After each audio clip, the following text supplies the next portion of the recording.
예, 장영혁의 마켓 시그널 월요일 한국투자증권 법인금융센터 장영혁 팀장님의 시각 듣고요. 전략 세우도록 하겠습니다. 팀장님 어서 오십시오. 네, 안녕하세요. 우리는 사실 말씀드린 것처럼 조금 차별화를 가져가야 될 시점인데 물론 이제 미국 증시가 어떻게 되느냐에 따라서 영향을 안 받을 수가 없는 거잖아요. 네. 또 지금 선물이 좀 미국 많이 선물 이렇게 빠지네요. 밀리면서 부담스럽다면서요? 네. 지금 미증시 선물이 이제 3% 후반대 예. 지금 밀리고 있는데요. 뭐 그 영향을 오늘 아침 시가에 반영 안 할 수는 없을 것 같습니다. 먼저 지난주 얘기서부터 한번 해보면 제가 지난주 월요일 날 나와서 2000p 밑은 그래도 싼 영역 아닙니까? 라는 얘기를 하고 들어갔어요. 뭐 반도체 얘기도 하고 2차 전지 얘기도 하고 사실 지난주 제일 잘 나갔었던 종목이 사실 반도체 2차 전지였죠. 그런데 시장이 가만 이제 돌이켜 보니까 2000p 밑은 그래 뭐 바로 무너지는 시장 아니니 싼 건 알겠는데 그럼 2100p 이상으로 뽑아 올릴 모멘텀이 있느냐 없느냐를 지난주에 고민을 많이 했었던 것 같아요. 근데 나오는 뉴스들을 보셔서 아시겠습니다만 뽑아 올릴 모멘텀이 상당히 부족하죠. 오히려 미국이 이제 시작이다라는 우려감이 상당히 높게 반영되면서 예. 네, 시장의 마이너스를 만들어내고 있습니다. 또 코로나 얘기뿐만 아니고 우리가 지금 일본과는 다시 또 으르렁거리게 생겼는데 그러네요. 먼저 일본이 포문을 먼저 열기는 했습니다만 입국 제한 조치를 발표를 했고요.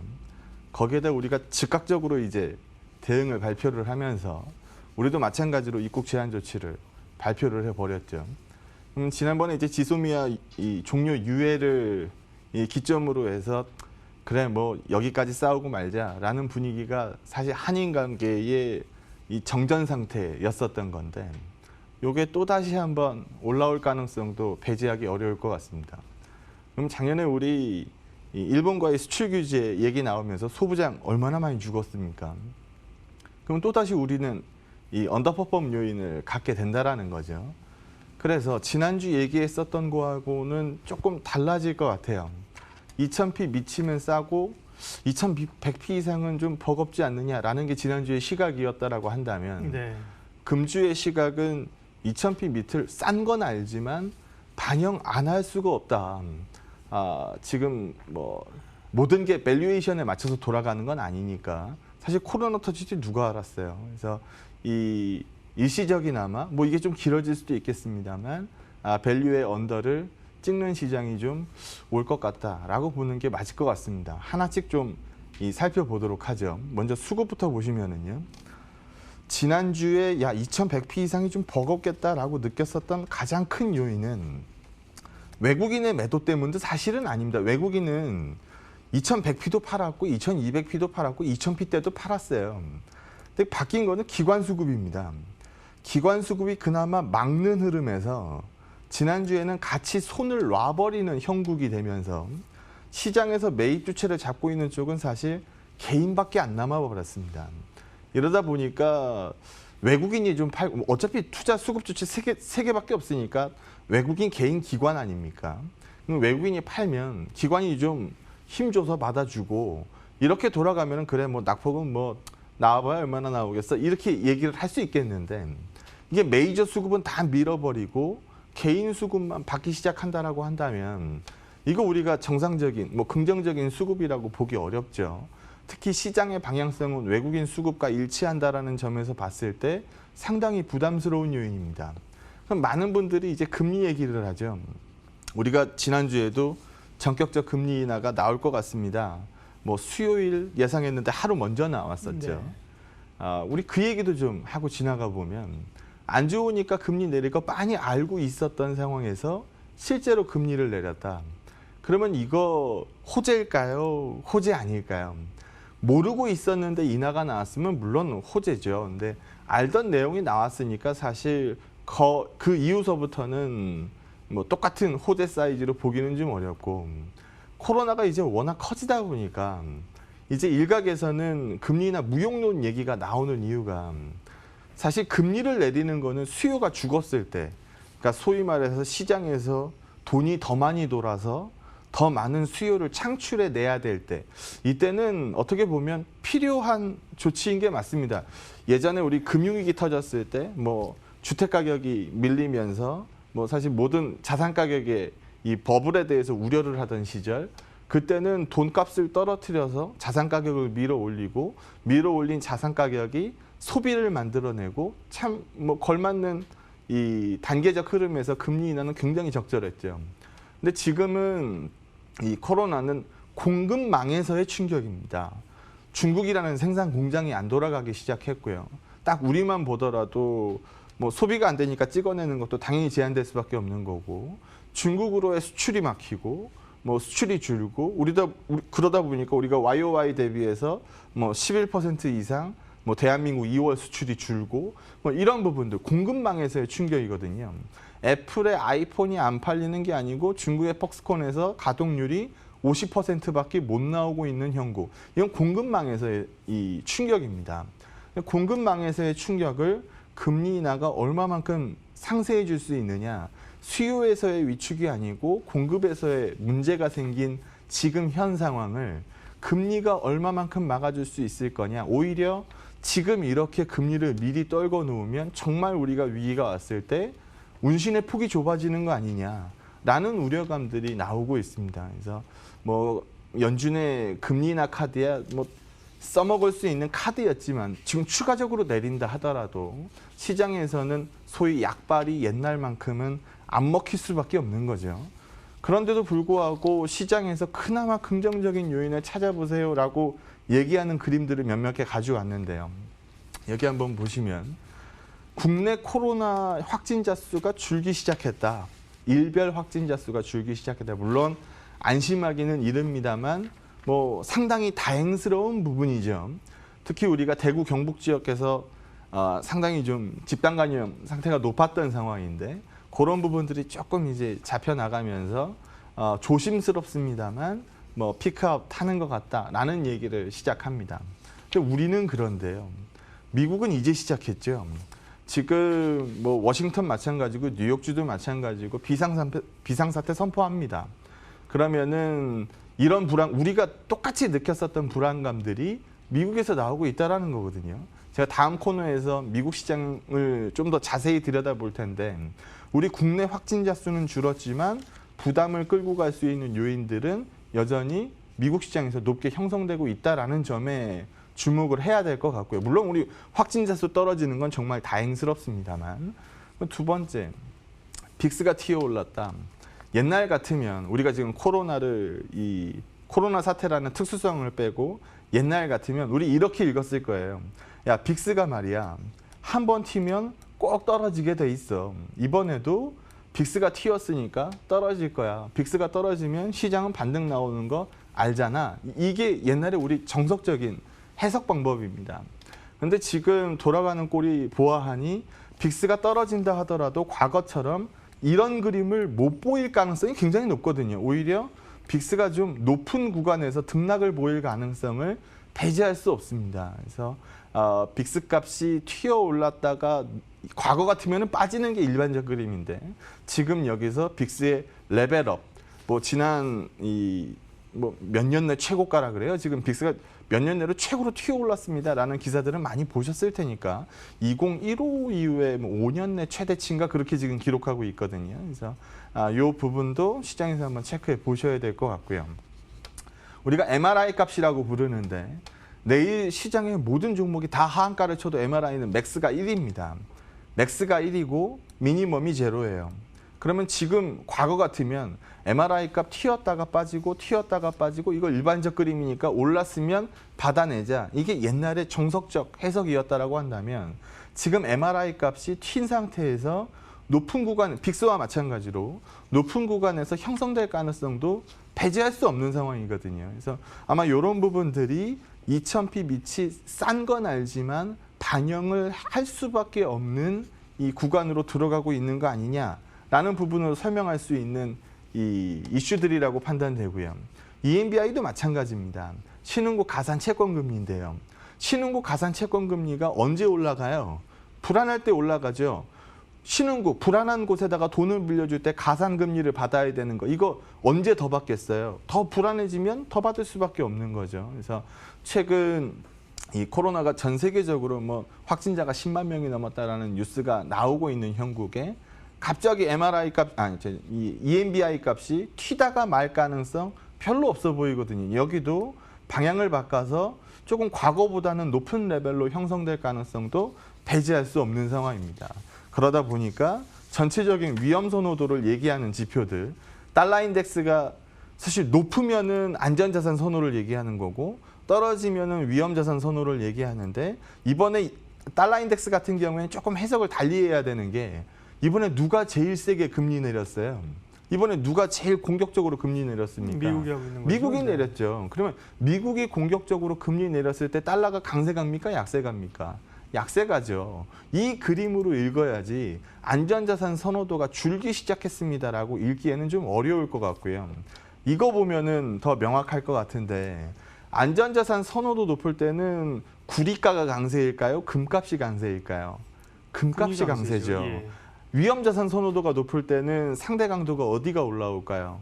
구리값이 올라오겠죠. 그래서 과거 같으면은 지금 이 정도 위험자산 선호도 죽었으면 한번 올라올 겁니다라고 얘기해야 되는 시점인데 지금 그 그림을 얘기하기 어려운 형국이다 보니까 지난주 시황과는 조금 방향이 달라지는 거 아니겠느냐.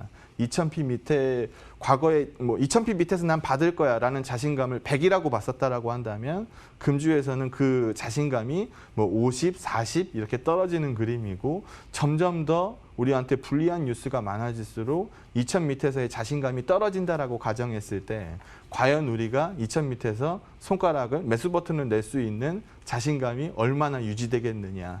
라는 부분에서 읽었을 때는 한번 그 밑에 시장을 어쩔 수 없이 반영할 수밖에 없는 상황으로 갔다라고 읽는 게 맞을 것 같습니다. 네.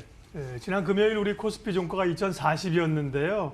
2000선은 또 지금 흔들릴 수밖에 없는 구간으로 일단 보셨습니다. 북한은 또 발사체를 또 발사한 모양입니다. 어려운 형국에 북한도 뭐 계속해서 존재감을 드러내려고 하는 것들인지 그런 얘기들도 아침에 좀 나오고 있습니다. 예, 우리 증시는 잠깐 말씀드린 것처럼 사실은 좀 우리가 코로나 사태가 지나가고 있기 때문에 차별화를 보일 가능성이 있는데 이제 미 증시에 달려 있는 거죠. 근데 미국 증시 흐름이 워낙 변동성이 커지고 있는 상황이어서요. 뭐 채권 수익률도 최저치를 가고 있고 네. 유가는 급락하고 있고 지수는 흔들리고 있어서요. 미 증시 좀 오늘 코멘트 추가적으로 하신다 그랬죠? 우리가 주도주 매매하는 이유가 단순히 얘기하면 이거거든요. 올라갈 때 제일 많이 올라가고 빠질 때 제일 덜 빠지고. 근데 우리가 주도주가 죽으면 그때 뭐라 그래요? 아, 끝났다. 이렇게 얘기하죠. 우리 전 세계 증시에서 주도 증시가 어디였는지 한번 우리 스스로 생각해 볼까요? 전 세계 글로벌 증시에서 이 글로벌 증시 강세를 만들어 갔었던 가장 큰 시장이 어디입니까? 당연히 미국이죠. 당연히 미국 시장입니다. 그럼 미국 증시가 부러지기 시작한다? 그럼 우리는 먼저 맞았으니까 괜찮다? 이렇게 얘기할 수 있을까요? 그런 부분들은 사실 굉장히 제한적입니다. 미 증시를 조금 더 들여다볼 필요가 있을 것 같은데요. 여기 한번 보시면은요. 뭐 영어로 써 있어서 뭐 당황하실 필요 없고 딱 요거만 보죠. 컨슈머가 써 있어요. 그럼 이거 무슨 데이터일까요? 소비 데이터. 네, 소비 데이터겠죠. 그러면 여기 한번 보시는 것처럼 음영침 부분은 다 리세션 데이터입니다. 네. 경기 침체기 그림들이죠. 그러면 소비가 꺾이기 시작하면 뭐 어땠단 얘기예요? 100% 확률로 리세션이 왔다는 얘기예요. 이 피크를 찍고 나서 소비가 꺾이는 시점 이후에 모두 다 음영침 부분이 나오기 시작했으니까. 미국은 소비가 절대적이니까. 그렇죠. 그렇잖아요. 그럴 수밖에 예. 없죠. 미국 GDP의 70%는 네. 소비입니다. 그러면 레벨만 먼저 보죠. 미국의 소비 레벨이 어때요? 과거에 비해서. 상당히 위에 예, 있네요. 높아요. 예. 뭐 이게 미국 경제를 만들고 있었던 거예요. 미국 경제를 지탱하고 있었던 거죠. 어떻게 보면 자산 인플레이션을 만들어내고 이게 소비를 창출하고 소비를 창출하다 보니까 생산을 찍어야 되는 거고 생산을 찍으려다 보니까 고용이 뒷받침이 돼야 되는 거고 선순환이 돌았던 거죠.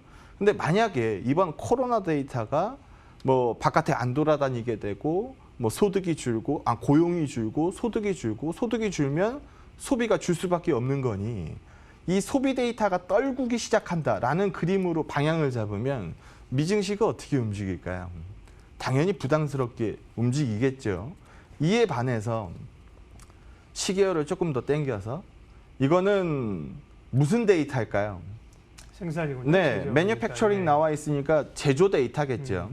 그러면 생산 데이터는 소비하고 많이 벌어질 수 있을까요? 없을까요? 서로 선행이냐 후행이냐 이것만 따지지 방향을 다르게 매기기는 좀 어려울 겁니다. 근데 여기서 좀 부담스러운 부분은 생산 데이터는 지금 방향이 어때요? 먼저 꺾여 있어요.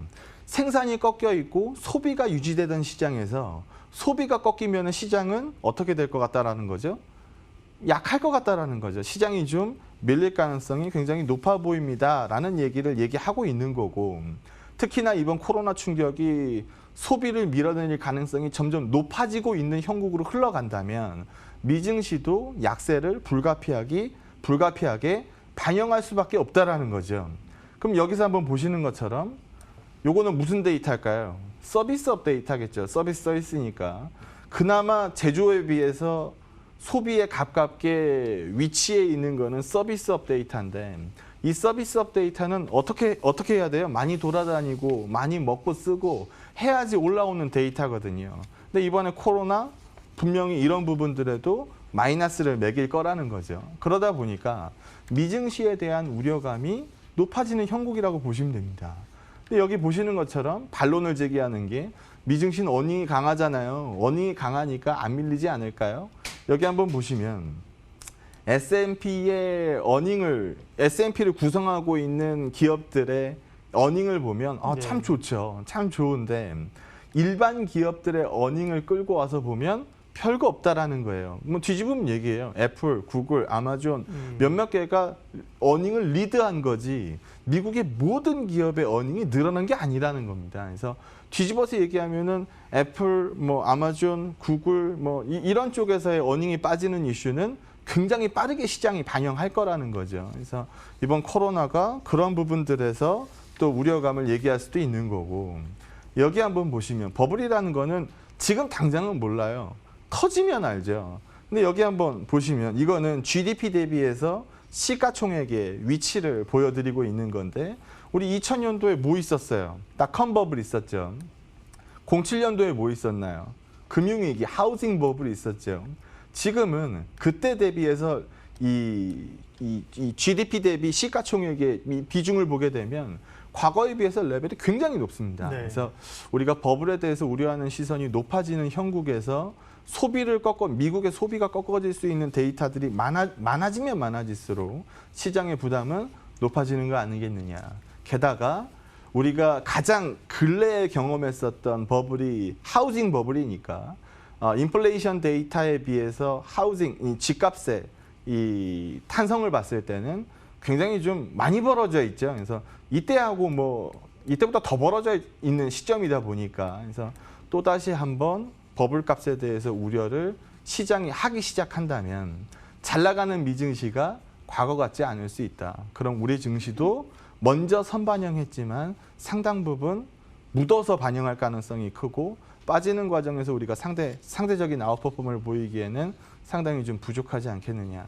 약간 보수적인 시황관 쪽으로, 제가 보수적 시황관을 잘 말씀 안 드림에도 불구하고 그렇죠. 보수적인 시황관 쪽으로 조금 옮겨서 한동안 시장을 봐야 되는 거 아니냐라고 판단합니다. 그러게요. 예.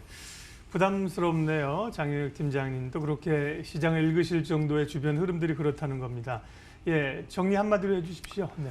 저는 하늘길 막히는 게 참 부담스러워 보입니다. 네. 우리가 10대 수출국 중에 지금 미국 빼고 다 막혔거든요. 그래서 하늘길을 막아낼 때도 충격인데, 문제는 이거를 풀어낼 때는 뭐 이러하니까 하늘길을 풀어냅니다라는 얘기를 해야 되는데 그 시점이 참 멀어 보입니다. 단 예로 당장 일본으로 수출 비즈니스 이 비행기를 탈 수가 없어요. 그러면은 일이 막히겠죠. 막히는 하늘길이 그만큼 우리한테 추가적인 언더퍼폼 요인을 준다라고 봅니다. 일본과 다시 으르렁거리는 이런 형국이 우리한테 결코 유리하지 않다라는 점을 감안해서 봐야 될 시점인 것 같습니다. 예, 월요일 마켓 시그널 한국투자증권 법인금융센터 장영혁 팀장님 함께했습니다. 고맙습니다. 네, 고맙습니다.